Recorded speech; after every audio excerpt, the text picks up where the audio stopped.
مسلسل يوميات رجل متزوج في رمضان 2026 يقدم جرعة كوميدية اجتماعية خفيفة تلامس تفاصيل الحياة اليومية للرجل الخليجي بعد الزواج بأسلوب ساخر وواقعي في آن واحد. تدور الأحداث حول زوج يجد نفسه في مواقف متكررة بين مسؤوليات البيت وضغوط العمل وتفاصيل العلاقة مع الزوجة والأبناء، ليكتشف أن الزواج ليس نهاية المغامرات بل بدايتها.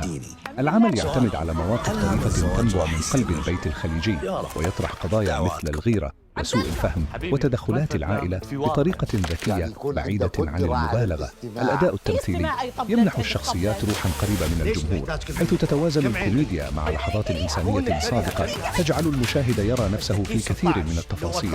الإخراج إيقاعه سريع وحيوي يناسب طبيعة الحلقات اليومية في رمضان، مع حوارات خفيفة لكنها تحمل رسائل واضحة عن التفاهم والصبر وأهمية الشراكة الحقيقية بين الزوجين.